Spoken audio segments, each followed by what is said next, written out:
Hey there, this is Kalgi and you are watching a lecture series on data structure. In today's video, we'll see a graph data structure. The graph looks like this, okay? So it has the nodes and the edges similar to tree, okay? But the main application of the graph is, we can say, a real-time application that is in the Facebook. Like if I am the friend of one person and that person is friend of the another one. So if the information are same, then it may suggest you that you may know that person. Okay. Another example, if we take, that is YouTube. Okay. If you are playing one video and in the suggestions portion, it will show you the suggested video, like the same topic video or the same channel video. Right? Similarly, in the graph, you can say if any node can connect with another one and that node can connect with the third one, then it may suggest that first and 3 has some connection, and you can connect that if it has the similar characteristics. Okay. So the main difference between tree and the graph is the parent-child relationship. Okay. Like tree has the parent-child relationship, like it has one root element and the next are the children of that element, and another again in the next level the children of that element. Okay, like here there is no any kind of relation. Okay, the tree has the kind of structure like it has n number of nodes and n minus 1 number of edges. Okay, if I have 8 nodes in the tree, so the edges should be 7, fine. But here there is no any restriction over the nodes and the edges in the graph, fine. Okay. Now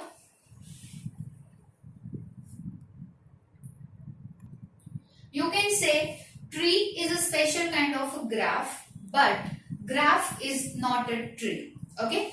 We have one mathematical equation for the graph, that is G is equal to V comma E, where V stands for the vertices and E stands for the edges.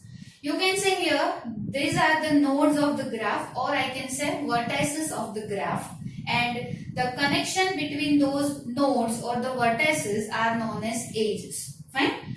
Okay. Now here in the graph I am giving name to each vertices for easy understanding. Okay,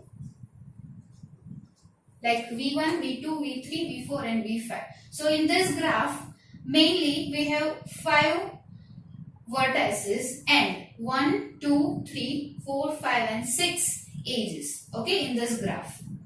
Now if I want to represent that graph in the form of this equation, then I have the set of vertices in this manner.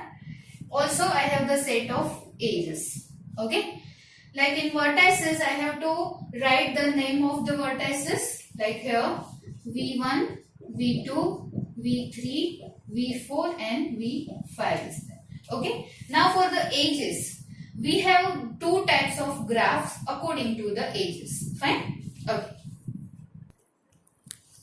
Now here, according to the edges, we have 2 types of graphs, directed and undirected graph. It means I have the directions available in the graph. Like here, I have to go from V1 to V2.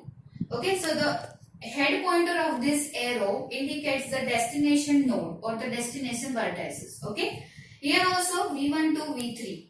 So it is, I can say, a one directional thing. Okay, now here that is undirected graph. I have no direction in the graph. I can traverse from V1 to V3 also, as well as V3 to V1. Fine?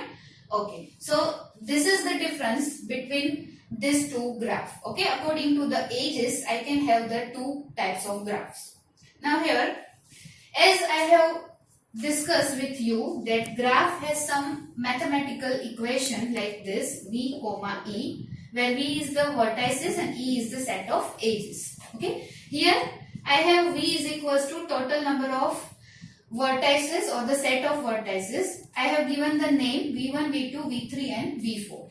So here V1, V2, V3 and V4 comes. Fine. Now in the next I have the set of edges. So for directed graph I have to write the pair of the nodes or the vertices where they have connected. Okay. So this are the connection between the nodes. So here I can connect V1 and V3. Also I can connect V1 and V2. I can connect V2 and V3, V3 and V4. But I cannot connect V3 and V1 because the arrow mark shows the source and destination. Fine. So here the pair is like V1, V3. Another one is V1, V2. Another is V2, V3. Next is V3, V4 and V4, V2.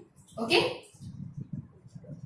But here by showing this pair, I can say in the directed graph, I have to write the pair in between the round braces like this, comma, here like this. Fine.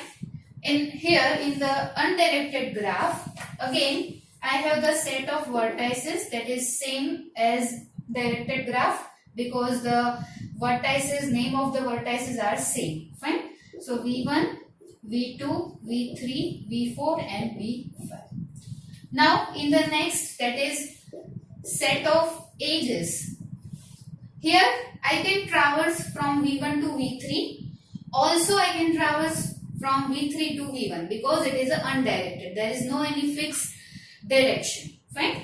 Okay, so I have a large number of sets, number of pairs available. Okay, because it is a bidirectional. So as V1 and V3 is there, also V3 and V1 should be there. Okay, so I have to write like this: V1, V3. Same way V3, V1.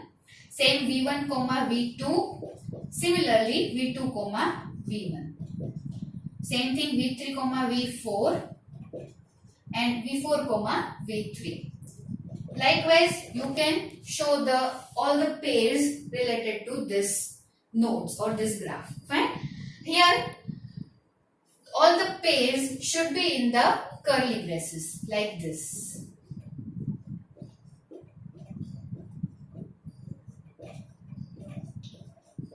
Okay, like this. All the pairs should be in the curly braces. So this is also a difference between directed and undirected graph. You have to write the pairs here in the round braces in the directed graph and here in the curly braces in the undirected graph. Fine. So for the easy remembrance, I can say in the directed graph you have to write D like this. Okay. So opposite to it you have to do the round fashion like this in the braces. Fine. Okay, so for easy understanding, easy remembrance, I have to tell you. Fine. Okay, so this is the main difference of the graph. Now next is this graph. Okay, here you can say you have the number of vertices and the edges connected to them. Fine. But one thing you notice here, we have the values of the edges. Okay, here we have the CT1 and CT2 and by connecting them we have some distance. Okay, or we can say we have the values of the edges. So that's why this graph is known as weighted graph because we have the values or we have the weight of the edge. Okay, so for analysis of various cities and its distance, we can use this graph in real life. Okay, fine. So this is all about non-linear data structure graph. Thanks for watching.